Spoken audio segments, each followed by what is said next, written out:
Hello student, welcome to Ilahi chemistry classes. Student, आज हम लेके आए, कई सारे बच्चों का फ़ोन आ रहा था कि सर आप लास्ट टाइम बचा है नीट में, 5 मई को नीट है, ठीक है, तो आप वो टॉपिक बता दो जो इतना हम कर ले और ज़्यादातर क्वेश्चन मैं आपको वो टॉपिक बताऊंगा चैप्टर वाइज। हर एक, चाहे फिजिकल हो, ऑर्गेनिक हो या इनऑर्गेनिक, हर एक चैप्टर में मैं आपको हर एक केमिस्ट्री से, चाहे इनऑर्गेनिक, फिजिकल और ऑर्गेनिक से मैं आपको टॉपिक्स बताते चलूँगा। इतने अगर आपने टॉपिक कर लिए, ये मान के चलिए आप, अगर आपके 50 क्वेश्चन आते हैं, 50 में से आसानी से आप 40 क्वेश्चन कर सकते हैं। अगर आप 40 क्वेश्चन करते हैं तो 160 या 150 के अराउंड आप स्कोर कर सकते हैं। तो मैं आपको टॉपिक बताता हूँ बिना किसी डिले किए, और वो टॉपिक बताता हूँ गारंटेड, आप ये मान के चलें 5 मई को आपको मिलने वाले हैं। ये मोस्ट रिपीटेड, हम कह सकते हैं मोस्ट रिपीटेड PYQ इनसे ही बनते हैं, और ये क्या क्या है वो मैं आपको बताता हूँ। तो सबसे पहले हम शुरू करते हैं फिजिकल, और पहला चैप्टर शुरू करते हैं मोल कंसेप्ट। बच्चों, अगर हम बात करें मोल कंसेप्ट, तो मोल कंसेप्ट से कितने क्वेश्चन बन जाते हैं? तो डायरेक्ट तो आपको एक क्वेश्चन मिल ही जाएगा, ठीक है। इनडायरेक्ट ये कई सारे क्वेश्चन में मर्ज होके आ जाता है। तो इसमें सबसे इंपॉर्टेंट टॉपिक है जो आपको नहीं छोड़ना है मोल कंसेप्ट में, वो है total number of calculation, total number of calculate, ऐसे करके देख लें आप, टोटल नंबर ऑफ कैलकुलेट, ये आपसे पूछेगा, ठीक है। टोटल नंबर ऑफ, ऐसे आ सकता है, सॉरी, ठीक है, कैलकुलेट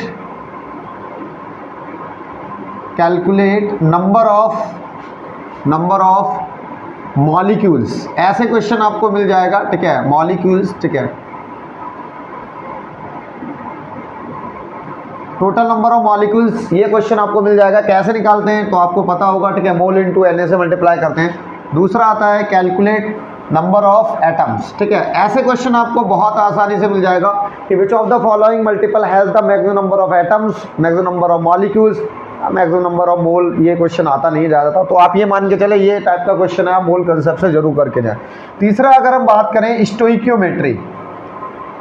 स्टोइक्योमेट्री कॉफिशिएंट, ठीक है, स्टोइक्योमेट्री कॉन्सेप्ट जो हमारे पास है, जिसे हम मोल कंसेप्ट या मोल वॉल्यूम कंसेप्ट बोलते हैं। मैं आपको बोलूँगा कि मोल कंसेप्ट आप करके जाएं बस, ठीक है, इतने से काम हो जाएगा। इसमें से आपसे क्या पूछेगा, स्टोइक्योमेट्रिक कोएफिशिएंट में आपको कुछ वैल्यू गिवन करता है, किसी का वेट पूछेगा तो पूछेगा कितना मोल कंज्यूम हुए हैं, तो ये आप जरूर करके जाएं। चौथा अगर हम बात करें तो यहाँ से ये क्वेश्चन जरूर आता है, लिमिटिंग रिएजेंट से क्वेश्चन करके जाएं। कंबक्शन का क्वेश्चन आता है कि मीथेन को हम कंबक्शन कराते हैं O2 के साथ में, तो CO2 और वाटर मिलता है, तो आपको बताना है कितने STP पे कितना CO2 इवॉल्व होगा। इस टाइप से आपको क्वेश्चन मिल सकता है, बहुत इंपॉर्टेंट क्वेश्चन यहाँ से मिलता है। पांचवा अगर हम बात करें, ये क्वेश्चन बहुत आता है, empirical formula and molecular formula, empirical formula and molecular formula. Empirical formula और मॉलिक्यूलर फार्मूला से आपको गारंटेड क्वेश्चन मिल जाता है। परसेंटेज ऑफ एटम्स आपको प्रोवाइड कराएगा, तो उसमें पूछेगा कि भैया इसका एम्पेरिकल फार्मूला क्या होगा, मॉलिक्यूलर फार्मूला, तो यहाँ से आप उस क्वेश्चन को हिट कर सकते हैं। लास्ट हमारे पास जो टॉपिक है जहाँ से क्वेश्चन हमें मिलता है, ठीक है, प्योरिटी से क्वेश्चन आपको मिल जाता है। प्योरिटी ऑफ सैंपल की कितनी प्योरिटी है, और ये पिछले साल भी क्वेश्चन आया था कि CaCO3 के 20% को कंबक्शन कराते हैं, ठीक है, हीट कराते हैं, हीट कराने पे CO मिलता है, तो कितने मिलेगा, तो ये आपको ध्यान रखने हैं, ठीक है। ये कुछ कॉन्सेप्ट हैं, calculate the number of moles, molecules and atoms, ये वाला फॉर्मूला, स्टोइक्योमेट्रिक कोएफिशिएंट जिसमें मोल कंसेप्ट आपको देखना है। लिमिटिंग रिएजेंट से क्वेश्चन आपको जरूर देखने को मिल सकता है और आता भी है। एम्पेरिकल फार्मूला है, molecular formula, purity of sample, ये आपको मोल कंसेप्ट से करना है। अगर आप इतना करते हो तो आप ये मान के चले आप नीट में इसके क्वेश्चन कर आएंगे, ठीक है। बढ़ते हैं हम अगले चैप्टर की तरफ। दूसरा चैप्टर है हमारे पास एटॉमिक स्ट्रक्चर। एटॉमिक स्ट्रक्चर में क्या क्या करना है और किस टाइप से क्वेश्चन आते हैं वो मैं आपको बता देता हूँ, तो लास्ट में मैं आपको क्वेश्चन भी, ठीक है, इन्हीं से आएंगे। तो अगला देखें हम एटॉमिक स्ट्रक्चर। तो एटॉमिक स्ट्रक्चर से दोनों ही चीज़ें आती हैं, थ्योरी भी आती है और, ठीक है, न्यूमेरिकल भी आते हैं। तो सबसे पहले अगर हम थ्योरी की बात करें, ठीक है, कहाँ से क्वेश्चन बनते हैं, तो सबसे पहले total number of calculation of, ठीक है, calculate number of electron, proton और न्यूट्रॉन, तो कैलकुलेशन आपको कोई न्यूक्लियाई देगा, एक न्यूक्लियाई प्रोवाइड करेगा, क्या है बताओ total number of electron proton और न्यूट्रॉन कितने, आपको कॉन्सेप्ट कराया है, वहां से आप इसको उड़ा सकते हैं। ठीक है, दूसरा क्वेश्चन अगर हम बात करें तो इसका आता है न्यूमेरिकल। और न्यूमेरिकल कहाँ से आता है, आपने पढ़ा है न्यू बराबर c upon lambda, nu equal to होता है सी अपॉन लैम्डा, यहाँ से न्यूमेरिकल बनता है। एक आपने पढ़ा है ई बराबर h c upon lambda, h c upon lambda photon की एनर्जी। ठीक है, आपसे बोल देगा एक मोल फोटोन की एनर्जी बताइए, तो ई बराबर एच सी अपॉन लैम्डा की मल्टीप्लाई आप एन से कर दें तो यहाँ से 1 मोल की एनर्जी आ जाएगी। ठीक है, तो ऐसे करके आप क्वेश्चन यहाँ से पूछ सकता है, और आता भी है, काफ़ी क्वेश्चन आया था। एक रेडियो एक्टिव वाला आया था सॉरी रेडियो वाला आया था, विविध भारती वाला क्वेश्चन, वो PYQ फॉर्म में आया, तो यहाँ से आपको क्वेश्चन जरूर मिल जाएगा। ठीक है, तीसरा अगर हम बात करें, ठीक है, क्वांटम नंबर्स। ठीक है, क्वांटम नंबर से आपको क्वेश्चन जरूर मिल जाएगा बच्चों। ठीक है, ये देख के जाना क्वांटम नंबर से क्वेश्चन कैसे बनता है वो मैं आपको बता दूं। ठीक है, आपको कोई एलिमेंट गिवन करेगा, बताएगा कि इसके लास्ट इलेक्ट्रॉन की चारों क्वांटम नंबर बताओ क्या होगा। ठीक है, या 13 या जो भी बोलेगा वहां से आप क्वांटम नंबर से क्वेश्चन कर सकते हैं। चौथा अगर हम बात करें, यहाँ से क्वेश्चन आता है आइसो इलेक्ट्रॉनिक, आपसे पूछ लेगा आइसो इलेक्ट्रॉनिक स्पीसीज है। ठीक है, आइसो इलेक्ट्रॉनिक स्पीसीज होती है जिसमें नंबर ऑफ इलेक्ट्रॉन बच्चों क्या होते हैं, सेम होते हैं, उन्हें हम आइसो इलेक्ट्रॉनिक स्पीसीज होती हैं। आपसे क्या क्या बताओ। ठीक है, N2 के आइसो इलेक्ट्रॉनिक स्पीसीज के कौन कौन सी है, तो N2 में 14 इलेक्ट्रॉन है, तो 14 वाला जो भी आंसर होगा वो आपका राइट आंसर होगा। आइसो इलेक्ट्रॉनिक स्पीसीज आप जरूर करके जाए। ठीक है, यहाँ ये क्वेश्चन के बाद आपको फिफ्थ जो करना है, ठीक है, प्लांक क्वांटम थ्योरी से क्वेश्चन आते हैं। ठीक है, जैसे आपने देखा था एनर्जी का आता है एनर्जी। ठीक है, -13.6 Z² अपॉन N²। ठीक है, सॉरी, ठीक है, ये तो बोहर का है। ठीक है, प्लांक से क्या क्वेश्चन आ जाते हैं, प्लांक से तो नहीं आते हैं, आइंस्टाइन इक्वेशन आती है, photo electric effect, sorry photo electric effect. तो फोटो इलेक्ट्रिक इफेक्ट से आप क्वेश्चन जरूर करके जाएं, जिसमें से आपने पढ़ा है ई बराबर एच न्यू होता है, एच न्यू बराबर एच सी अपॉन लैम्डा होता है। और ये भी आपने पढ़ा था कि एक एनर्जी होती है ई बराबर H new not plus half mv², यानी कि ये वाला फार्मूला भी आप देख के जाना, यहाँ से भी न्यूमेरिकल मिलने के बहुत बहुत चांसेस हैं। ठीक है, इसके बाद डी ब्रोगली इक्वेशन होती है। ठीक है, lambda equal to h upon mv, यहाँ से भी, या फिर हम h अपॉन p कह सकते हैं, यहाँ से भी न्यूमेरिकल एक्सपेक्टेशन रहती है, काफ़ी न्यूमेरिकल यहाँ से पूछे जाते हैं। एक फार्मूला है वो ध्यान रखना बच्चों, 2πr बराबर एल लैम्डा, इस पे बहुत क्वेश्चन पूछे जाते हैं, बहुत न्यूमेरिकल यहाँ से पूछे जाते हैं, 2πr बराबर एल लैम्डा। ठीक है, ये जो इक्वेशन है अगर हम बात करें डी ब्रोगली, ठीक है, और डी ब्रोगली इक्वेशन को मर्ज कर देते हैं। ठीक है, और उसके थ्योरी के साथ डी ब्रोगली इक्वेशन है। ठीक है, और बोहर मॉडल को मिक्स करके ये फार्मूला बनता है, तो यहाँ से भी क्वेश्चन आने के बहुत बहुत ज़्यादा है। ठीक है, बोहर मॉडल से एक क्वेश्चन आता है जिसमें रेडियस आपसे पूछता है Rn 0.521 into N² upon Z² upon N, Z² upon N²। तो ये फार्मूला भी आप याद करके जाएं, क्योंकि आपसे पूछ सकता है बोहर की फिफ्थ ऑर्बिट की रेडियस बढ़ता है, ये है थर्ड की, तो यहाँ से ये क्वेश्चन आपको देखने को मिल सकते हैं। क्वांटम नंबर से जरूर देख के जाएं। ठीक है, और फिर यहाँ से भी क्वेश्चन आपको मिल सकते हैं। ठीक है, और बाकी की अगर आपको थ्योरी करनी है तो थोड़ा सा आप रेडियल नोड वगैरह वगैरह भी देख लें, रेडियल नोड क्या होते हैं, एंगुलर नोड क्या होते हैं, अब बाकी कह सकते हैं होम्स रूल वगैरह वगैरह थोड़ा सा आपको पढ़ लेना। ठीक है, एटॉमिक स्ट्रक्चर।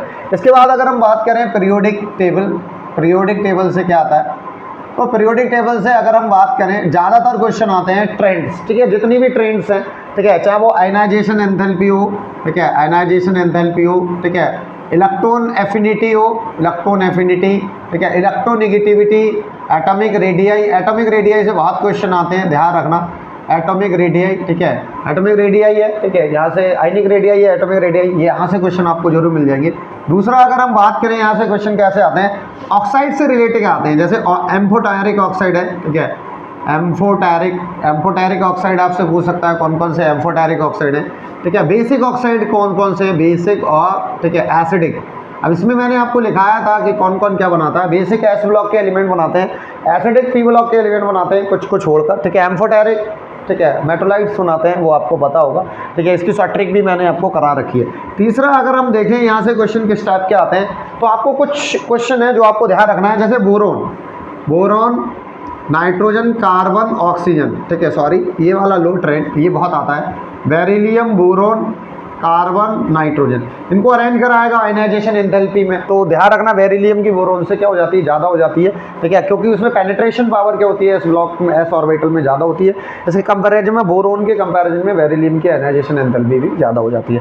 एक और है यहाँ पर अगर हम बात करें, ठीक है, कार्बन, नाइट्रोजन, ऑक्सीजन, फ्लोरीन, ये भी आपसे आयनाइजेशन एंथैल्पी से पूछता है। एक और है, ठीक है, सिलिकॉन, फास्फोरस, सल्फर और क्लोरीन, ये भी क्वेश्चन पूछा जाता है। या फिर आपसे 13 ग्रुप की पूछेगा, ठीक है, बैंगन, आलू, गाजर, इनथैला, इसकी मैंने आपको शॉर्ट ट्रिक बताई है, ठीक है, 32 गुल ऑल इंडिया की, ठीक है, ध्यान रखना 32 गुल ऑल इंडिया की इसमें शॉर्ट ट्रिक लग जाती है और ये आयनाइजेशन एंथैल्पी है। तो इनको आपको कुछ करके जाना है, ट्रेंड्स पढ़ के जाना है मेनली, ठीक है, ज़्यादातर आपसे कुछ क्वेश्चन नहीं आता है। हाँ, IUPAC नॉमेनक्लेचर आप जरूर देख के जाएं, मोर देन 100, ठीक है, एटॉमिक नंबर जिनका है उनका आपका IUPAC नेम जरूर देख के जाना है, ठीक है।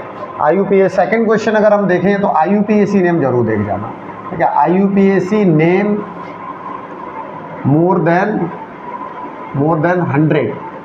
100 एलिमेंट का आपको देखने आना है, ठीक है, आ जाता है। और तीसरा और लास्ट, ठीक है, ग्रुप और पीरियड से क्वेश्चन आ जाता है, ग्रुप एंड पीरियड।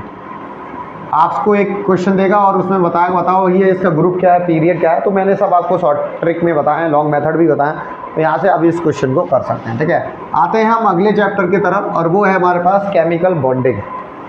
तो केमिकल बॉन्डिंग बहुत इंपॉर्टेंट चैप्टर है, यहाँ से कई सारे क्वेश्चन आते हैं, कैसे आते हैं उन पे हम जरूर बात करते हैं। तो केमिकल बॉन्डिंग हो और MOT की बात नहीं हो, ऐसा तो कभी हो ही नहीं सकता।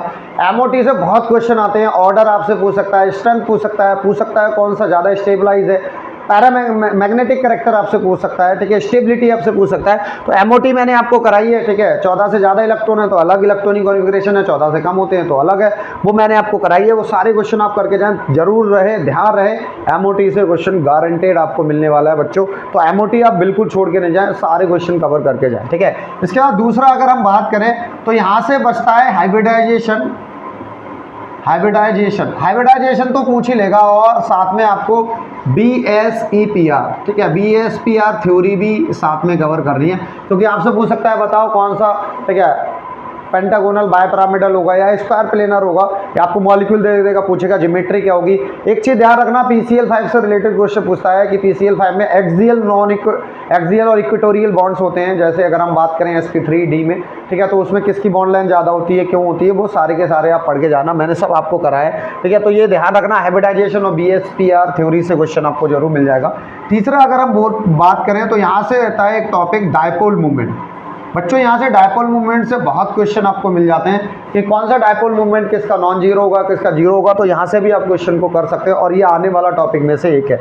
इसके बाद फोर्थ अगर टॉपिक देखते हैं इसमें डायपोल में, केमिकल बॉन्डिंग में, तो जो फोर्थ टॉपिक आता है उसमें calculate number of sigma and pi bond, sigma comma pi and lone pair, ऐसे करके क्वेश्चन पूछ लेगा, बताओ XCF4 में कितने सिग्मा हैं, कितने पाई हैं और कितने लोन पेयर्स हैं। तो ऐसे करके भी क्वेश्चन आपसे पूछ लेता है, यहीं से आप कैलकुलेट कर पाएंगे कि टोटल नंबर ऑफ सिग्मा, पाई या लोन पेयर्स कितने हैं। तो वो ध्यान रखना आपको, ये क्वेश्चन यहाँ से बनता है। फिफ्थ क्वेश्चन यहाँ से बनता है हाइड्रोजन बॉन्डिंग से। तो आपसे ये पूछेगा कि हाइड्रोजन बॉन्डिंग दो तरीके की होती है, इंट्रामॉलिक्यूलर और इंटरमॉलिक्यूलर, उसमें से ये पूछेगा कौन सी स्ट्रॉन्ग होती है, तो फ़ोन कर ले, आपको याद रखना है। इसकी शॉर्ट ट्रिक मैंने बता रखी है। ये टॉपिक वो है जो आपको छोड़ के कतई नहीं जाने हैं। अगर आप केमिकल बॉन्डिंग से कुछ करना चाहते हैं तो इतना आप जरूर करके जाए, ठीक है। साथ में BBT थोड़ी सी पढ़ लें, ठीक है, थोड़ी सी पढ़ लें, ज़्यादा कोई ज़रूरत नहीं है, थोड़ा बहुत आप पढ़ के जरूर जाए, ठीक है। बाकी इन टॉपिक को जरूर कवर करके जाए, क्योंकि यहाँ से क्वेश्चन बहुत ज़्यादा बनते हैं। बॉन्डिंग थोड़ी सी देख लें कि आयनिक बॉन्ड की क्या शर्तें हैं, क्या कंडीशन है, आयनिक बॉन्ड किस किस के बीच में बनता है, मेटल नॉन मेटल के बीच में, टोटल नंबर ट्रांसफर इलेक्ट्रॉन से बनता है। आयनिक बॉन्ड के लिए और क्या कंडीशन है कि जो मेटल है उसकी आयनाइजेशन एंथैल्पी लो होनी चाहिए, नॉन मेटल की इलेक्ट्रॉन एफिनिटी हाई होनी चाहिए, लैटिस एनर्जी हाई होनी चाहिए। तो ये कुछ शर्तें हैं, वो आपको पढ़ के जाना है। इसके बाद, ठीक है, लास्ट बट नॉट लीस्ट, ठीक है, एक टॉपिक और बचता है जिससे क्वेश्चन बहुत ज़्यादा पूछे जाते हैं, और वो है हमारे पास, ठीक है, फजांस रूल, ठीक है। अगर हम बात करें छठा है तो यहाँ से आप देखें फजांस रूल, ठीक है, फजांस रूल से आपसे पूछ सकता है कोवेलेंट कैरेक्टर। तो मैंने आपको सिंपली, ठीक है, इसकी शॉर्ट ट्रिक बताई है। कोवेलेंट कैरेक्टर आपको कैसे निकालने हैं, तो देखो कोवेलेंट कैरेक्टर चार्ज पे डिपेंड करता है, चार्ज अगर बढ़ेगा तो कोवेलेंट कैरेक्टर बढ़ेगा, ठीक है, चाहे वो कैटायन पे हो एनायन पे हो। उसके बाद मैंने बताया था 1 साइज ऑफ कैटायन, कैटायन का साइज बढ़ेगा तो कोवेलेंट कैरेक्टर घटेगा, और एनाइन का साइज बढ़ेगा तो कोवेलेंट कैरेक्टर बढ़ेगा, ठीक है। यहीं से आप कर सकते हैं, लैटिस एनर्जी भी यहीं से निकाल सकते हैं, हाइड्रेशन एनर्जी भी यहीं से निकाल सकते हैं, तो कई सारे क्वेश्चन यहाँ से कर सकते हैं। तो ये तो बात हुई हमारे पास केमिकल बॉन्डिंग। अब आते हैं हम, ठीक है, थर्मोडायनामिक्स के ऊपर। तो थर्मोडायनामिक्स में क्वेश्चन आते हैं, न्यूमेरिकल बहुत इंपॉर्टेंट है, ठीक है। क्या क्या आता है वो देख लेते हैं। थर्मोडायनामिक्स, ठीक है। अच्छा, थर्मोडायनेमिक्स में क्वेश्चन कहाँ से आएंगे वो आपको ध्यान रखना है। सबसे पहले आपको थर्मोडायनेमिक्स में पढ़ना है क्या, ठीक है। तो सबसे पहले आपको देखना है FLTD। FLTD का मतलब है first law of thermodynamics. First law of thermodynamics बहुत अच्छे से पढ़ना है, उससे रिलेटेड क्वेश्चन आपको जरूर करने हैं, ठीक है। पढ़ा भी था आपने, डेल्टा U बराबर Q प्लस W। यहाँ से आपको कई सारे क्वेश्चन मैंने कराए हैं, ठीक है। कब हीट पॉजिटिव ली जाती है, कब नेगेटिव, वो सारे चीज़ कराई है, ठीक है। FLTD आपको पढ़ना है। दूसरा आपको ये डेल्टा H बराबर delta U plus delta NGRT, यहाँ से बहुत ज़्यादा क्वेश्चन मिलते हैं, ध्यान रखना। मैंने आपको बताया भी था, यहाँ से न्यूमेरिकल आपको गारंटेड मिल जाता है, ठीक है। और जब न्यूमेरिकल मिलता है यूनिट के साथ खेलता है, वो आपको ध्यान रखना है। डेल्टा H कांस्टेंट प्रेशर पे होती है, वॉल्यूम पे, वो सब आपको बता रखी है, ठीक है। अगर हम देखें तो यहाँ से आपको बात करनी है, ठीक है, कहाँ से क्वेश्चन मिलता है। अगला मिलता है हेसेस लॉस, ठीक है। हेसेस लॉ से भी आपको क्वेश्चन मिल सकता है, ठीक है। हेसेस लॉ से भी क्वेश्चन, ठीक है, बना देता है न्यूमेरिकल टाइप, तो वहाँ से भी आप इसको देख सकते हैं, ठीक है। बाकी आपको एंट्रोपी, एंथैल्पी वगैरह वगैरह थोड़ा सा पढ़ना ही है, ठीक है। यहाँ से आप देखें चौथा ग्राफियल क्वेश्चन मिलता है, ग्राफ वाला क्वेश्चन मिलेगा, ग्राफ वाला क्वेश्चन। अब ग्राफ वाला क्वेश्चन कैसे, जैसे आपको पीवी कर्व देगा, ठीक है, प्रेशर और वॉल्यूम में कर्व दे देगा, इस तरीके से वैल्यू लगाएगा, ठीक है, या इस तरीके से घुमा दे, अब तो उसकी मर्जी है, कैसे भी क्वेश्चन को घुमा सकता है, ऐसे करके क्वेश्चन को लगा देता है, ठीक है। दिस वन यहाँ लिख देगा 2 ATM है, और यहाँ 4 ATM है, यहाँ 2 लीटर है, यहाँ 4 लीटर है, तो आपसे कहेगा बताओ कितना वर्क डन है, ठीक है। मैक्सिमम वर्क करके क्वेश्चन पूछता है। मैक्सिमम वर्क उसमें ज़्यादा होता है उस थर्मोडायनेमिक प्रोसेस में जिसका एरिया अंडर द कर्व ज़्यादा होगा, उसका वर्क भी क्या होगा, ज़्यादा होगा। तो इस तरीके से आप क्वेश्चन को कर सकते हैं, ठीक है। साथ में आपके बचे स्पॉन्टेनियस नॉन स्पॉन्टेनिटी की क्वेश्चन आप पढ़ सकते हैं। इसके बाद में एक क्वेश्चन और है जिसमें आप देख लेना, यहाँ से भी क्वेश्चन बनते हैं।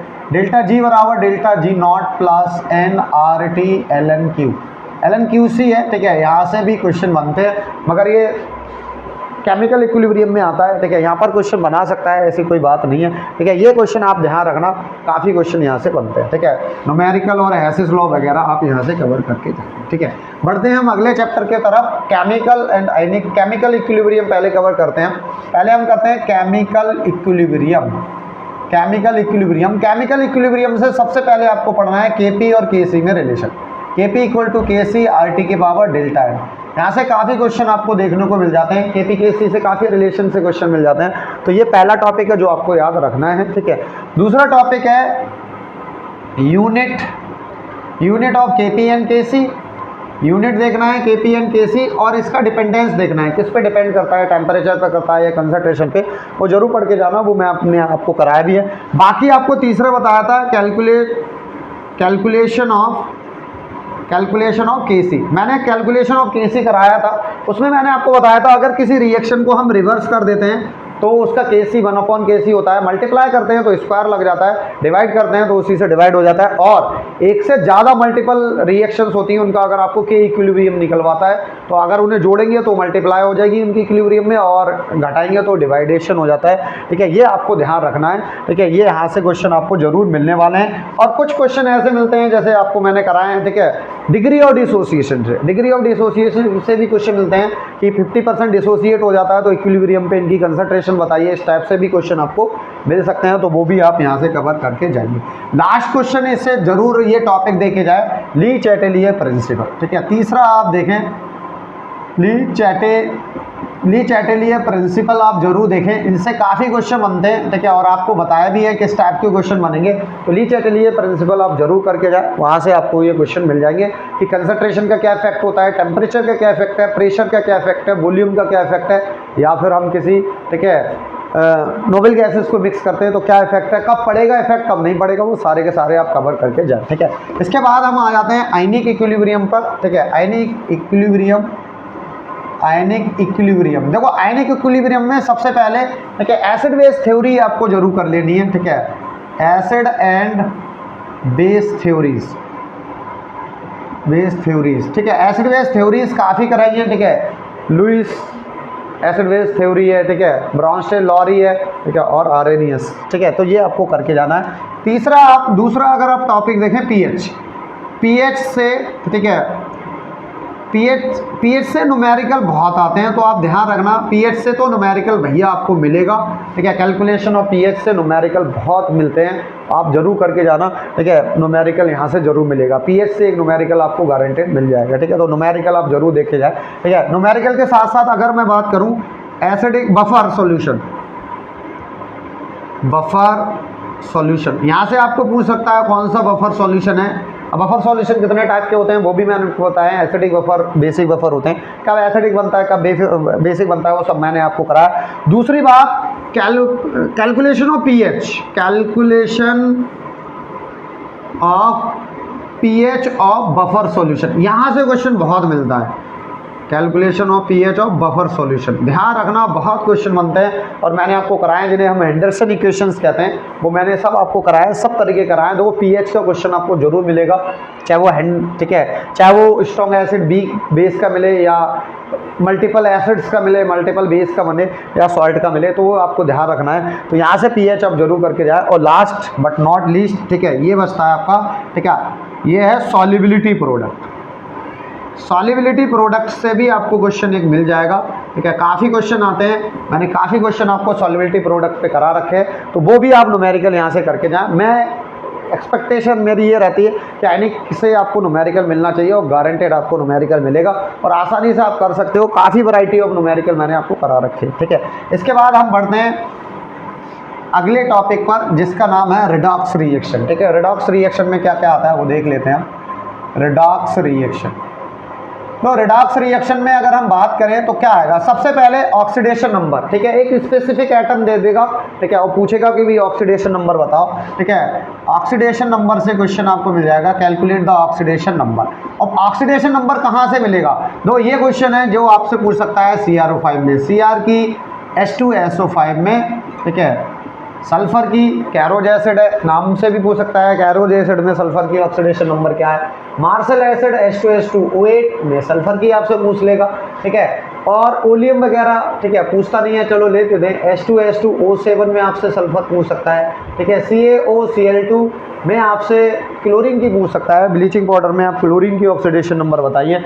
और फिर इसमें आ जाते हैं जैसे कार्बन सब ऑक्साइड, ठीक है, इसमें कार्बन की पूछ सकता है, Br3O8 2-, ठीक है, तो यहाँ से भी आपसे क्वेश्चन पूछ सकता है, ठीक है, कहाँ से, ठीक है, क्या क्या क्वेश्चन आते हैं किस टाइप से, ठीक है, ट्राइब्रोमो ऑक्साइड, ठीक है, तो ये आपको ध्यान रखना है। ऑक्सीडेशन नंबर तो आप यहाँ से कर ही सकते हैं, ठीक है। दूसरा आता है बैलेंसिंग द रिडॉक्स रिएक्शन, यहाँ से तो आप मान के चलें क्वेश्चन आ ही रहा है, balancing redox reaction,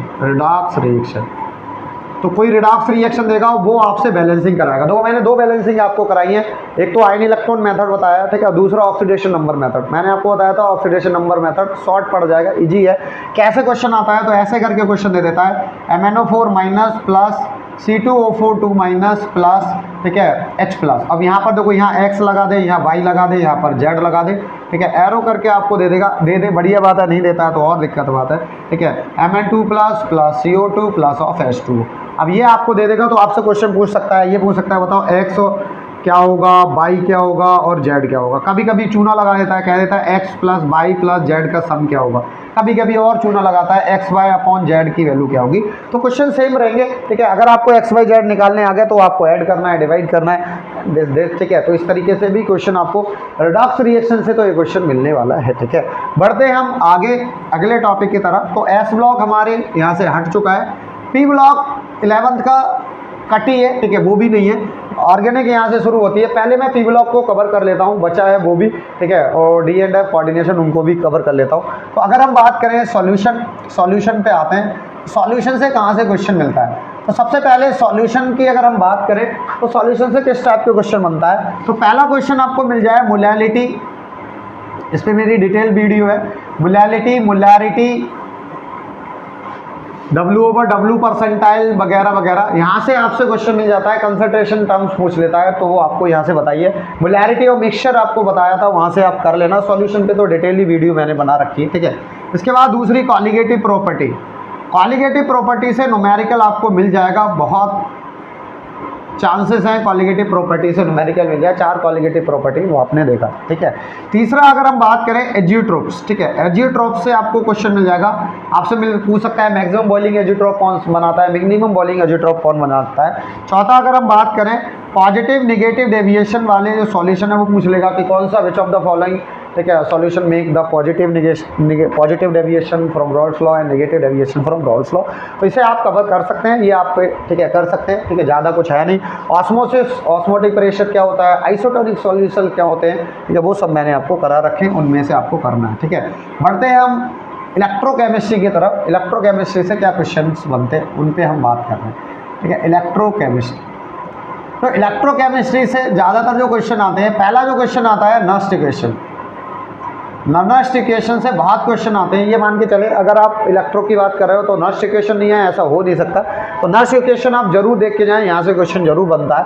Nernst equation के साथ में अगर हम बात करें कोलेराउस लॉ, ठीक है, कोलेराउस लॉ से भी, ठीक है, बहुत क्वेश्चन आते हैं। यहाँ से न्यूमेरिकल भी बन जाता है, न्यूमेरिकल मैंने आपको कराया है, ठीक है। मोलर कंडक्टिविटी, इक्विवेलेंट कंडक्टिविटी, हाँ, डेबाय-ऑन-सेंगर इक्वेशन आप ना छोड़ के जाएं, ठीक है, डेबाय, ठीक है,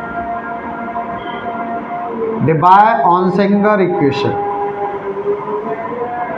तो डेबाय-ऑन-सेंगर इक्वेशन आप जरूर देख के जाए कि वो डेबाय-ऑन-सेंगर इक्वेशन को घुमा घुमा के क्वेश्चन पूछता है, ठीक है। चौथा अगर हम बात करें product of electrolysis, product of electrolysis से बहुत क्वेश्चन आते हैं बच्चों, ठीक है, और ये मैंने बहुत डिटेल्ड आपको क्वेश्चन कराया था कि प्रोडक्ट ऑफ इलेक्ट्रोलिसिस कैसे बनते हैं, कैसे हम इनको, ठीक है, आइडेंटिफाई करते हैं, वो भी आप यहाँ से करके जाना, ठीक है। फिफ्थ अगर हम बात करें फैराडेज लॉ, ठीक है, फैराडेज लॉ, फैराडेज लॉ से जो आती है इन टर्म्स ऑफ इलेक्ट्रिसिटी आपसे पूछता है। इलेक्ट्रिसिटी इन फैराडे पूछ सकता है, इलेक्ट्रिसिटी इन कूलम्ब्स पूछ सकता है, तो वहाँ से भी क्वेश्चन यहाँ से बन जाते हैं, ठीक है। वो आपको देखने ये चीज़ें जो डिटेल्ड है जो आपको देखना है, ठीक है, इतने से क्वेश्चन आपको बन जाएंगे। एक तो रिलेशन है, जिससे रिलेशन से आपसे क्वेश्चन पूछ लेता है, ठीक है। जैसे अगर हम बात करें, ठीक है, ये वाला जो क्वेश्चन है, अगर हम ये केसी वाला, ठीक है, E naught cell equal to 0.059 upon n log 10 base K c, तो यहाँ से भी 1-2 बार क्वेश्चन पूछा गया है और ग्राफ से भी क्वेश्चन पूछा जाता है यही से रिलेट करके,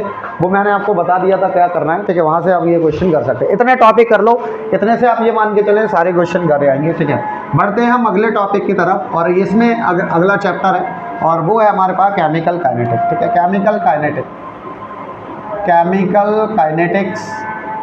केमिकल काइनेटिक्स से कैसे क्वेश्चन बनता है वो हम पहले बात करते हैं। तो पहले अगर हम बात करें रेट ऑफ रिएक्शन, ठीक है, ROR, ठीक है, रेट ऑफ रिएक्शन से क्वेश्चन आपको मिल जाएंगे।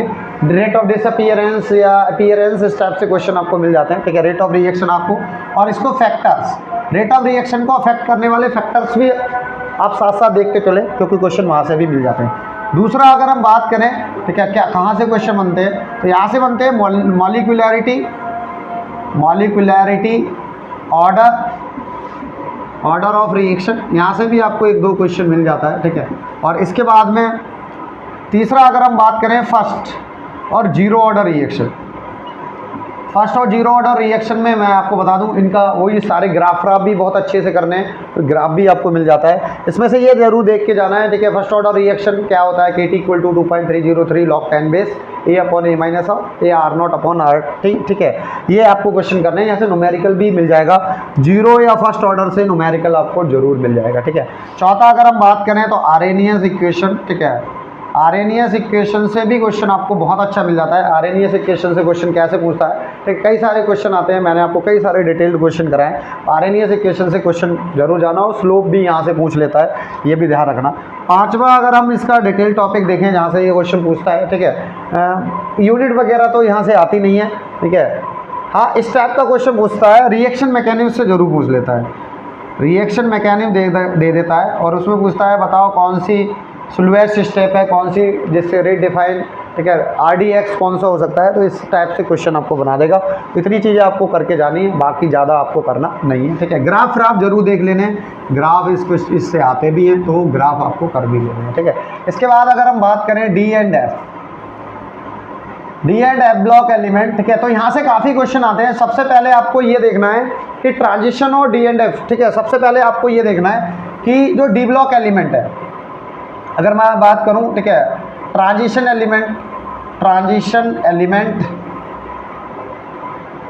एलिमेंट क्या होते हैं और D and F, D block element, transition element क्या डिफरेंस है, ये भी आपको ध्यान रखना है, ठीक है। दूसरी आपको 3D सीरीज बहुत अच्छे से पढ़नी है। 3D सीरीज जो है बहुत अच्छे से पढ़नी है, 3D सीरीज हो, ठीक है। 3D सीरीज में आपको हर एक एटम का किसका आयनाइजेशन एंथैल्पी जाता होता है, क्या रेट होती है, मतलब कैरेक्टरिस्टिक्स हम कह सकते हैं। तीसरा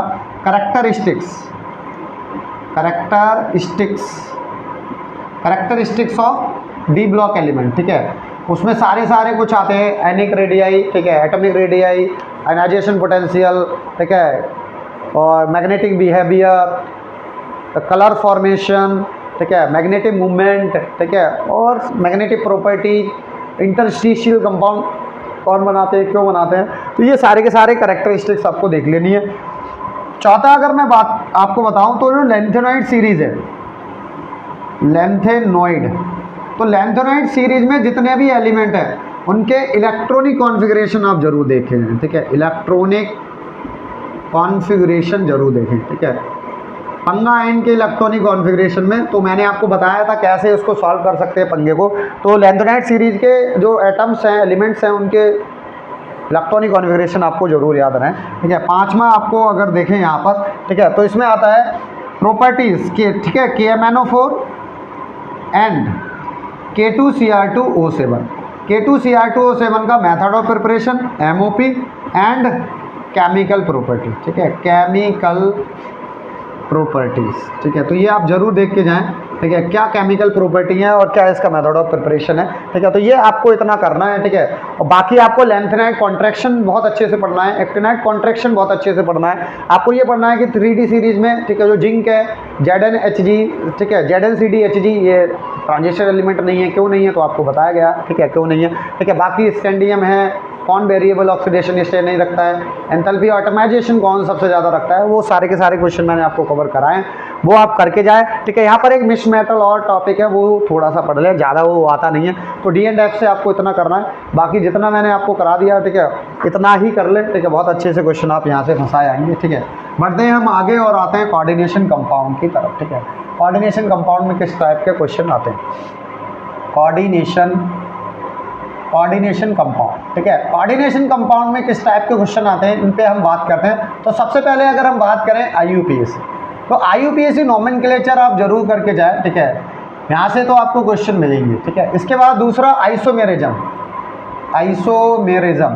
आइसोमेरिज्म से बहुत क्वेश्चन बनते हैं, ध्यान रखना, ठीक है। बहुत क्वेश्चन यहाँ से बन जाते हैं, ठीक है। पूछ सकता है कि लिंकेज आइसोमेरिज्म कौन है, ठीक है, कोऑर्डिनेट आइसोमेरिज्म, या GI कौन शो कर रहा है, GI के साथ में ऑप्टिकल आइसोमेरिज्म कौन शो कर रहा है, ये वाला क्वेश्चन जरूर देख के जाए, बहुत क्वेश्चन पूछता है। PTEN का होल ट्वाइस, ठीक है, Cl2 और प्लस। इसमें आपसे पूछ सकता है टोटल नंबर कितने स्टीरियो आइसोमर्स होते हैं, 3 स्टीरियो आइसोमर्स होते हैं, ठीक है। इसमें आपसे ये भी पूछ सकता है कि बताओ ये कितने पॉसिबल स्टीरियो आइसोमर्स हो सकते हैं, कौन सी आइसोमेरिज्म शो कर रहा है, तो GI शो करता है, वो आपको देख के जाना है, ठीक है। एक और क्वेश्चन है यहाँ पर अगर हम बात करें, ठीक है, जैसे CONH3 और Cl3, ये वाला जो क्वेश्चन है यहाँ पर आपसे पूछता है, ठीक है, फर एंड, ठीक है, मेरिडोनियल और फेसियल आइसोमर्स बनते हैं जिसमें GI शो करते हैं, और पूछता है कौन सा ऑप्टिकल आइसोमर्स होगा, मेरिडोनियल या फेसियल, वो आपको सब बताएं कौन से होंगे, तो वो जरूर यहाँ से करके जाएं, ठीक है। GI के बाद जो मैं आइसोमेरिज्म के बाद अगर मैं तीसरे टॉपिक पे बढ़ूँ तो यहाँ पर आ जाता है BBT से बहुत क्वेश्चन आते हैं, कौन सा लो स्पिन कॉम्प्लेक्स है, हाई स्पिन कॉम्प्लेक्स है, क्या हाइब्रिडाइजेशन होगा, ठीक है, क्या हाइब्रिडाइजेशन होगा, मैग्नेटिक कैरेक्टर क्या होगा, मैग्नेटिक मूवमेंट क्या होगा, इस टाइप के काफ़ी क्वेश्चन पूछे जाते हैं, तो BBT आप जरूर करके जाए, ठीक है। चौथा CFT में वही पूछता है, ठीक है, रिलेशन आपको पता है, ऑक्टाहेड्रल कॉम्प्लेक्स और टेट्राहेड्रल, ठीक है, स्प्लिटिंग एनर्जी में क्या रिलेशन होता है, डेल्टा नॉट बराबर 4/9/4, ठीक है, डेल्टा T होता है, तो ये आप यहाँ से निकाल सकते हैं। तो ये क्वेश्चन आपको मिल जाता है, कभी वैल्यू पूछ लेता है उससे रिलेट करके, कभी कभी आपको क्वेश्चन में इलेक्ट्रॉनिक कॉन्फ़िगरेशन बनाता है in terms of EG and T2G, ठीक है, EG एंड T2G आपसे इलेक्ट्रॉनिक कॉन्फ़िगरेशन पूछ लेता है, वो आपको जरूर ध्यान रखना है। और लास्ट बट नॉट लीस्ट, यहाँ पर आपको बर्नर थ्योरी बहुत अच्छे से करनी है, ठीक है, बर्नर थ्योरी। बर्नर थ्योरी से कैसे क्वेश्चन आ जाते हैं, आपसे कोई कॉम्प्लेक्स देगा, कहेगा बताओ इनमें प्राइमरी और सेकेंडरी वैलेंसी रेस्पेक्टिवली कितनी होंगी। प्राइमरी वैलेंसी ऑक्सीडेशन नंबर के बराबर होती है, सेकेंडरी वैलेंसी कोऑर्डिनेशन नंबर के बराबर होती है। तो बर्नर थ्योरी आप जरूर करके जाए। कुछ कॉम्प्लेक्स ऐसे देता है कि AgCl के 2 मॉलिक्यूल प्रेसिपिटेट होते हैं, तो ये कॉम्प्लेक्स जो बनता है उसका क्या मॉलिक्यूलर फार्मूला होगा, ठीक है, वो भी आपको मैंने कराया, काफ़ी भर भर के क्वेश्चन कराएं। तो यहाँ से वो क्वेश्चन आप जरूर करके जाए, ठीक है, वहाँ से भी क्वेश्चन के आने के चांसेस हैं, ठीक है। तो ये था आपके लिए कोऑर्डिनेशन कंपाउंड से, ठीक है, इतना आप कर लें। इतना अगर आप करते हैं तो बहुत अच्छा करके चले जाएंगे, ठीक है, टेंशन वाली कोई बात नहीं है, ज़्यादा टेंशन आपको लेनी नहीं है, जितना मैं बोल रहा हूँ उतना कर लें, भाई बहुत अच्छा पेपर हो जाएगा, ठीक है। ये तो बात हुई हमारे पास इनऑर्गेनिक और फिजिकल की, जो हमने यहाँ पर कवर कर ली, ठीक है। हम बढ़ते हैं अब ऑर्गेनिक की तरफ, ठीक है। ऑर्गेनिक में हम हर एक टॉपिक को पढ़ते हैं, ठीक है। ऑर्गेनिक, तो ऑर्गेनिक बहुत टारगेटिंग है और इस साल ऐसा लग रहा है, ठीक है, ऐसा मुझे लग रहा है कि 20 से 23 क्वेश्चन यहाँ से ऑर्गेनिक से बनने चाहिए, ठीक है। 20 से 23 क्वेश्चन बन जाएंगे ऑर्गेनिक में, ठीक है। 50 क्वेश्चन में से 20 या 23 क्वेश्चन ऑर्गेनिक से आते हैं, ठीक है। ये आपको देखना है। सबसे पहले अगर हम बात करें, ठीक है, IUPAC नोमेनक्लेचर, ठीक है, IUPAC नोमेनक्लेचर। तो IUPAC तो आप करके जाएं, ठीक है, इसमें तो आप, ठीक है, IUPAC नेमिंग जो है वो तो आप करके जाएं, क्योंकि IUPAC नेमिंग से आप ये मान के चलें एक क्वेश्चन तो डायरेक्ट, इनडायरेक्ट काफ़ी क्वेश्चन इससे रिलेट करके पूछता है। तो ऑर्गेनिक से आप IUPAC जरूर करें, ठीक है। दूसरा आइसोमेरिज्म जरूर करें, ठीक है, आइसोमेरिज्म। अब देखो आइसोमेरिज्म में ज़्यादा आपको पंगा कुछ नहीं करना है, टॉटोमेरिज्म कर लें अच्छे से, टॉटोमेरिज्म कर लें, ठीक है। इसके साथ में GI कर लें, OI कर लें, और साथ में आप एक और कर लें जिसमें से क्वेश्चन पूछा जाता है मेटामेरिज्म, और एक क्वेश्चन और यहाँ से पूछा जाता है, ठीक है, टोटल नंबर ऑफ आइसोमर्स, ठीक है। आइसोमर्स बहुत पूछता है, ठीक है, वो स्ट्रक्चर पूछ सकता है या फिर सारे पूछ सकता है, ठीक है। तो आप ध्यान रखना, टोटल नंबर ऑफ आइसोमर्स का क्वेश्चन जरूर करें। आइसोमेरिज्म से इतना टॉपिक करना है, IUPAC नेमिंग से इतना करना है, ठीक है। आइसोमेरिज्म से एक चीज़ और करनी है, ठीक है, वो करनी है कन्फर्मेशन, ठीक है, सरूपण समावेशता, ठीक है। कन्फर्मेशन आइसोमेरिज्म में जो आपको साइक्लोहेक्सेन बहुत अच्छे से पढ़ना है।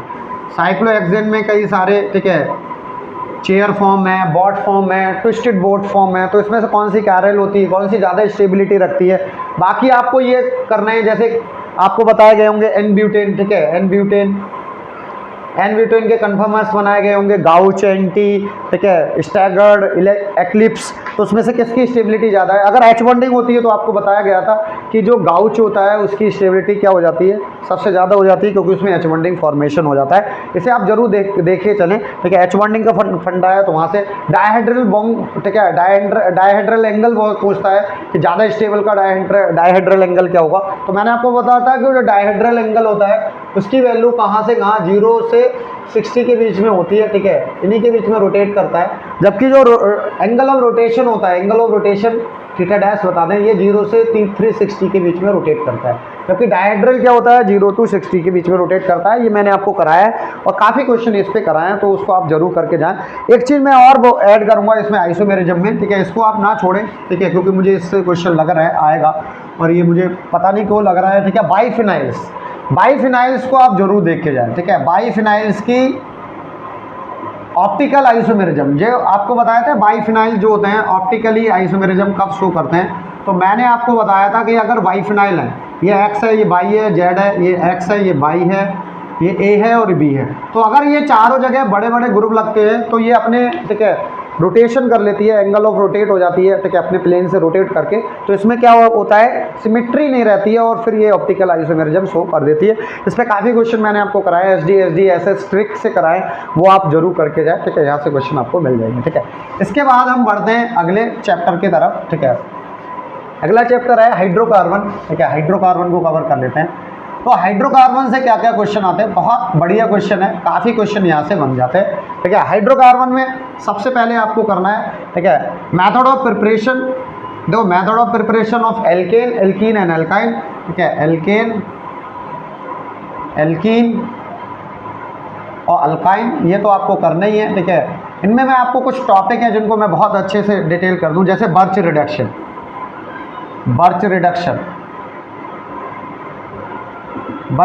करना है। दूसरा आप देखें लिंडलार रिडक्शन, इसे आपको बहुत अच्छे से करना है, बहुत क्वेश्चन आता है, ठीक है। तीसरा साइक्लिक एरोमेटाइजेशन, ये बहुत क्वेश्चन आता है, साइक्लिक एरोमेटाइजेशन, साइक्लिक एरोमेटाइजेशन से बहुत क्वेश्चन आते हैं, ठीक है। और पॉलीमराइजेशन या एरोमेटाइजेशन है, ठीक है, एरोमेटाइजेशन, ये साइक्लिक पॉलीमराइजेशन, साइक्लिक पॉलीमराइजेशन। इसमें आप method of preparation of benzene बहुत पढ़ के आए, बहुत क्वेश्चन आते हैं method of preparation. Chemical property of benzene, जिसमें आपको नाइट्रेशन, सल्फोनेशन, हाँ एक चीज़ और ध्यान रखना, अगर क्लोरीन के ज़्यादा एक्सेस सनलाइट के प्रेजेंस में कराते हैं तो BHC बनता है, बेंजीन हेक्साक्लोराइड, ठीक है, जिसे हम लिंडेन 666 भी कहते हैं। उस पर 6 Cl एटम होते हैं। ये काफ़ी क्वेश्चन आप वहाँ से कवर करके जाएँ, तो अगर इतना करते हैं तो बहुत अच्छा आप करके यहाँ से चले जाएंगे, ठीक है। यहाँ पर आप कई सारे और टॉपिक बचते हैं, जैसे अगर हम बात करें, ठीक है, 5वां जो है ओजोनोलिसिस, बहुत क्वेश्चन आते हैं ओजोनोलिसिस से। ये मान के चलो क्वेश्चन आपको गारंटेड मिल ही जाएगा, काफ़ी क्वेश्चन ओजोनोलिसिस से बनते हैं और ये आप करके आएंगे तो आप इतना करेंगे, ठीक है। बर्च रिडक्शन ये आप जरूर करके जाएं, ठीक है। बढ़ते हैं हम अगले चैप्टर की तरफ। हाइड्रोकार्बन कवर होने के बाद हम बढ़ते हैं हेलो एल्केन हेलो एरीन के तरफ, halo alkane and hello arene. इसमें से क्या करना है हेलो एल्केन और हेलो एरीन में, ठीक है। अच्छा GOC और बचा है, ठीक है, GOC और कवर करा देता हूँ। देखो GOC में क्या करना है, GOC फर्स्ट एंड सेकंड दोनों ही कवर कर लेते हैं, ठीक है। इसमें सबसे पहले आप, ठीक है, स्टेबिलिटी, ठीक है, इंटरमीडिएट्स बहुत अच्छे से पढ़ें, ठीक है। इंटरमीडिएट्स में अगर हम बात करते हैं कार्बोकेटाइन, कार्बोनाइन, फ्री रेडिकल, ये आप 3 ही कर लें, ठीक है। कार्बोकेटाइन, कार्बोनाइन एंड फ्री रेडिकल, ये 3 कर लें, ठीक है। ज़्यादा आपको नाइट्रीन वाइट्रीन वगैरह कार्बिन नहीं करनी है, इतने कर लें, इतने से काम चल जाएगा। इसके बाद दूसरा अगर हम देखें प्लस आई, माइनस आई, प्लस एम, माइनस एम और हाइपर कंजुगेशन। हाइपर कंजुगेशन भी 2 तरीके होते हैं, प्लस HC और माइनस HC, तो ये कुछ इफेक्ट करके जाए, ठीक है। तीसरा अगर हम बात करें एसिडिक, देखो एसिडिक और basic strength, acidic and basic, acidic और बेसिक से तो गारंटेड क्वेश्चन मिलेगा बेसिक स्ट्रेंथ। और इसमें कौन कौन सी, जैसे फिनोल की एसिडिक स्ट्रेंथ, तो आपसे पूछ सकता है KNPK ऑर्डर, यहाँ से KPK, और बेसिक है तो यहाँ से KB और PKB से क्वेश्चन आपको पूछेगा, जिसमें आपकी एलिफेटिक अमाइन है, एरोमेटिक अमाइन है, वहाँ से क्वेश्चन करके पूछेगा, तो वो आपको सारे मैंने कराए हैं। एसिडिक स्ट्रेंथ अगर हम बात करें फिनॉल की पूछेगा, बेंजोइक एसिड की पूछेगा, एरोमेटिक बेंजोइक एसिड की पूछ सकता है, एलिफेटिक बेंजोइक एसिड की पूछ सकता है, तो यहाँ से आप इतना करके जाएंगे। इतना अगर आप करते हैं तो बहुत अच्छा करके चले आएंगे, ठीक है। ये बात होती है, ठीक है, GOC फर्स्ट एंड सेकंड की, ठीक है। इंटरमीडिएट्स माइनस आई माइनस एम और ये, ठीक है, तो ये GOC की बात हुई। अब हम बात करते हैं हेलो एल्केन और हेलो एरीन से किस टाइप के क्वेश्चन आते हैं। तो सबसे पहले अगर हम बात करें हेलो एल्केन और hello arene, halo alkane and hello arene, तो हेलो एल्केन और हेलो एरीन से क्या आता है, तो सबसे पहले जो आपको पढ़ना है MOP। देखो मेथड ऑफ प्रिपरेशन आपको कतई नहीं छोड़नी है, मैं कहता भी नहीं हूँ, हेलो एल्केन हेलो एरीन दोनों की मेथड ऑफ प्रिपरेशन आप कवर करें। इसमें कुछ टॉपिक है जो आपको ध्यान रखने हैं बहुत ज़्यादा। मार्कोव्निकॉफ रूल, ठीक है, मार्कोव्निकॉफ रूल, ठीक है। मार्कोव्निकॉफ रूल क्यों पूछता है, ठीक है, इसमें एक और चीज़ है फ्रीडल-क्राफ्ट रिएक्शन। देखो मार्कोव्निकॉफ रूल क्यों पूछता है, क्योंकि इसमें रीअरेंजमेंट होता है, रीअरेंजमेंट होता है, और बच्चा यही भूल जाता है कि रीअरेंजमेंट क्यों हो रहा है, ठीक है, क्यों हो रहा है वो बनाता ही नहीं है इतना। मार्कोव्निकॉफ रूल है। तीसरा एंटी मार्कोव्निकॉफ रूल है, एंटी मार्कोव्नी रूल, इसे आप बहुत अच्छे से पढ़ें, ठीक है। चौथा अगर हम बात करें, वो तो सारी फिंकल स्टीन रिएक्शन है, अच्छे से पढ़ें, फिंकल स्टीन रिएक्शन है, ठीक है। डार्जन रिएक्शन है, डार्जन, अब ये सब नेमिंग रिएक्शन आ रही है, ठीक है, डार्जन रिएक्शन है। अगर हम बात करें 6 हमारे पास स्वार्ट्स रिएक्शन है। तो स्वार्ट रिएक्शन में क्या है, ठीक है, इंपॉर्टेंस है ये, इससे हमें एल्काइल फ्लोराइड बनाने का बेस्ट मेथड है। दूसरी बात, ठीक है, एल्काइल फ्लोराइड बनाने का बेस्ट मेथड है। इसके बाद में हमारे पास, ठीक है, फिटिंग है, बूट्स फिटिंग है, तो ये सारी देखो नेमिंग रिएक्शन तो आपको करके जानी है, ठीक है, मैं यहीं पर लिख देता हूँ, ठीक है। MOP और नेमिंग रिएक्शन आप जरूर करें, ठीक है। नेमिंग रिएक्शन, नेमिंग रिएक्शन में आपकी फ्रीडल-क्राफ्ट हो गई, असाइलेशन, अल्काइलेशन, बहुत क्वेश्चन आते हैं असाइलेशन अल्काइलेशन पे, ठीक है। अल्काइलेशन में भी रीअरेंजमेंट के बाद, ठीक है, जो इलेक्ट्रोफाइल है उसको चिपकाते हैं, तो ये आपको ध्यान रखना है, असाइलेशन अल्काइलेशन, ठीक है। तो इसके बाद अगर हम बढ़े, ठीक है, बढ़ते हैं हम आगे, अगले अल्कोहल फिनॉल एंड ईथर, ठीक है, अल्कोहल फिनॉल एंड ईथर। अब इसमें से क्या आता है बच्चों, ठीक है, ये देखते हैं। सबसे पहले अगर हम बात करें एमओपी, ठीक है, मेथड ऑफ प्रिपरेशन तो आपको छोड़ने ही है, ठीक है, एल्कोहल और फिनोल और ईथर। और फिनोल के तो बहुत ही इंपॉर्टेंट है मेथड ऑफ प्रिपरेशन, जिसमें वो क्यूमीन वाला, जिसमें आप क्यूमीन वाले में फिनोल बनता है, वो बनता है, इंटरमीडिएट बनता है, कभी कभी तो यही पूछ लेता है क्या इंटरमीडिएट बनता है, और उसके बाद में फिर फिनोल और एसीटोन बनता है। तो ये ध्यान रखना, मेथड ऑफ प्रिपरेशन आप सबके करके जाएंगे। इसमें दूसरी हमारे पास नेमिंग रिएक्शन है, तो सारी की सारी नेमिंग रिएक्शन आप यहाँ से कवर करके जाएंगे। कई सारी नेमिंग रिएक्शन है, ठीक है। रिडक्शन है, रिडक्शन बहुत अच्छे से पढ़ें, ठीक है, काफ़ी क्वेश्चन आते हैं। तीसरा अगर हम बात करें यहाँ से केमिकल टेस्ट, केमिकल टेस्ट आप जरूर करके जाएं। केमिकल टेस्ट में आपके कौन कौन से हैं? केमिकल टेस्ट में जैसे टॉलेंट टेस्ट हो गया, ल्यूकास टेस्ट हो गया, विक्टर मेयर टेस्ट हो गया, ठीक है, मेटल टेस्ट हो गया, ठीक है, सेरम वो रहने दो, ये आता भी नहीं है, सेरिक अमोनियम नाइट्रेट टेस्ट, ठीक है, आता भी नहीं है, छोड़ो आप, ठीक है, आइडोफॉर्म है, 2,4-DNP टेस्ट है। तो ये सारे के सारे टेस्ट आप पढ़ के जाएं, ठीक है। और न्यूट्रल FeCl3 टेस्ट है, ठीक है, NaH सोडियम बाइकार्बोनेट टेस्ट है। टेस्ट आप जरूर पढ़ के आए, टेस्ट से आपको एक क्वेश्चन जरूर मिल जाएगा वहाँ से आप, और आइडोफॉर्म जरूर अच्छे से करके जाएं, ठीक है। चौथा अगर हम बात करें फिनॉल की acidic strength, phenols acidic strength, phenol की एसिडिक स्ट्रेंथ से बहुत ज़्यादा क्वेश्चन आते हैं, वो आप यहाँ से कर सकते हैं, ठीक है। तो ये आपको मेथड ऑफ प्रिपरेशन और जितना आपको कराया लिमिटेड उतना ही करके जाए, ज़्यादा चक्कर में आप पढ़े नहीं, ठीक है। इसके बाद अगर हम बात करें aldehyde, ketone and carboxylic acid, तो देखो मैं आपको डायरेक्टली बता देता हूँ, एल्डिहाइड, कीटोन और कार्बोक्सिलिक एसिड से सबको आप सबसे पहले मेथड ऑफ प्रिपरेशन आपको पढ़ना है, ठीक है। मेथड ऑफ प्रिपरेशन कई सारे आपको कराए, ठीक है, और वो आप ध्यान रखना कि ऑक्सीडेशन से भी कराया, by the reduction of alcohol, by the reduction of alcohol और ऑक्सीडेशन ऑफ एल्कोहल बहुत अच्छे से करना। कॉपर 573 वाली क्वेश्चन भी बहुत आते हैं, तो वो भी आप कर लेना यहाँ से, ठीक है। इसके बाद मेथड ऑफ प्रिपरेशन है, इसके बाद नेमिंग रिएक्शन है। नेमिंग रिएक्शन में कौन सी है? जैसे एल्डोल कंडेंसेशन है, क्रॉस एल्डोल है, कैनिजारो है, क्रॉस कैनिजारो है, ठीक है। यहाँ पर अगर हम बात करें HBZ रिएक्शन है, काफ़ी क्वेश्चन बनते हैं, ठीक है। और एक रिएक्शन पर्किन रिएक्शन है, तो काफ़ी क्वेश्चन है, ठीक है। और स्टीफन रिएक्शन है, रोजनमन रिडक्शन है, ठीक है। तो रिडक्शन, हाँ, क्लीमेंसन रिडक्शन, क्लीमेंसन रिडक्शन बहुत अच्छे से पढ़ना बच्चों, तो क्वेश्चन यहाँ से आते हैं। क्लीमेंसन है, बॉल किस्नर है और लाल पापा है, ठीक है। रेड P(OH) हमसे जो टकराएगा एल्केन में बदल जाएगा। तो ये एल्डिहाइड, कीटोन और कार्बोक्सिलिक एसिड से आप कर सकते हैं। इतना टॉपिक मैंने आपको बता दिया, ठीक है, इतना कर लेना हो जाएगा। अब हम बढ़ते हैं अगले, ठीक है, और ये है हमारे पास अमाइन। तो अमाइन में भी आपको क्या करना है? सबसे पहले एमओपी मेथड ऑफ प्रिपरेशन आपको कतई नहीं छोड़ने, ठीक है। दूसरा अगर हम बात करें नेमिंग रिएक्शन बहुत आते हैं, यहाँ से टेस्ट। तीसरा अगर हम बात करें हिल्सवर्थ टेस्ट से बहुत क्वेश्चन आते हैं। चौथा कार्बिलमाइन टेस्ट, ठीक है, ये आप ध्यान रखना। कई सारी नेमिंग रिएक्शन है, हाफमैन ब्रोमोमाइड डिग्रेडेशन रिएक्शन है, ठीक है। आगे आपको कराई थी थैलामाइड रिएक्शन है, गैब्रियल थैलामाइड रिएक्शन, तो वो नेमिंग रिएक्शन आप जरूर पढ़ के जाएं, ठीक है। और नाइट्रेशन ऑफ एनिलीन आप जरूर देखें, ठीक है। नाइट्रेशन ऑफ एनिलीन, इसमें पंगा है भाई, और पंगा है तो ये पूछता भी है कि मेटा प्रोडक्ट क्यों बन जाता है, और आपको बताया था एनिलीनियम आयन के फॉर्मेशन की वजह से बनता है। और लास्ट बट नॉट लीस्ट, ठीक है, डायजोनियम सॉल्ट। तो डायजोनियम सॉल्ट से क्वेश्चन कैसे बनता है, इसका रिलेट करके, ठीक है। डायजोनियम सॉल्ट से ABCD आपका क्वेश्चन बन जाएगा, और वहाँ से क्वेश्चन आपको घुमा के पूछ लेगा। ध्यान रखना, मैंने आपको डायजोनियम सॉल्ट कराया, उससे वो क्वेश्चन बना देंगे, ठीक है। लास्ट चैप्टर बचता है, और लास्ट चैप्टर अभी नहीं बचा है, अभी केमिकल टेस्ट भी बचे, ठीक है, ऑर्गेनिक में जो ऐड हुए। अभी हमारे पास बचा है, ठीक है, बायोमॉलिक्यूल, ठीक है। बायोमॉलिक्यूल में क्या आएगा, ठीक है, चेक कर लेते हैं। बायोमॉलिक्यूल में, ठीक है, सबसे पहले ग्लूकोज को आपको पढ़ना है, ठीक है। ग्लूकोज की मेथड ऑफ प्रिपरेशन और केमिकल प्रॉपर्टी, ठीक है, बहुत अच्छी है कि ग्लूकोज रेड P(OH) के साथ एनेक्सेन देता है, ठीक है। ग्लूकोज वीक ऑक्सीडाइजिंग एजेंट के साथ ग्लूकेनिक एसिड देता है, स्ट्रॉन्ग के साथ सैकरिक एसिड देता है। ग्लूकोज की एमओपी आपको पढ़ना है।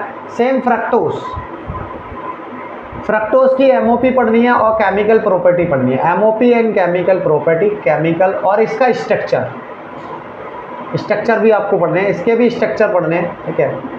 इसके बाद तीसरा अगर हम बात करें, ठीक है, क्या क्या पूछ सकता है, ठीक है, इसमें पूछ सकता है ग्लाइकोसाइडिक लिंकेज देखना है, ग्लाइकोसाइडिक लिंकेज। और जैसे शुगर की आपको हाइड्रोलिसिस प्रोडक्ट पता होने चाहिए, शुगर जैसे सुक्रोज है, जैसे हाइड्रोलिसिस होकर क्या देता है, alpha D glucose beta D fructose देता है, ये यूनिट आपको पता होनी चाहिए। चौथा अगर हम बात करें एनोमर एंड एपीमर्स और एपीमर्स, ठीक है, इससे क्वेश्चन आपसे पूछ सकता है एनोमर एपीमर क्या होते हैं, ठीक है। फिफ्थ अगर आपसे पूछे तो एमिनो एसिड, ठीक है, एमिनो एसिड में आपसे पूछ सकता है कौन सा एमिनो एसिड एसिडिक है, कौन सा बेसिक है, कौन सा न्यूट्रल है, इस टाइप से क्वेश्चन आपसे पूछ सकता है। आपसे ये पूछ सकता है कौन सा एमिनो एसिड है जो कि ऑप्टिकली इनएक्टिव रहता है, तो ग्लाइसिन इकलौता है ऐसा एमिनो एसिड है जो ऑप्टिकली इनएक्टिव रहता है।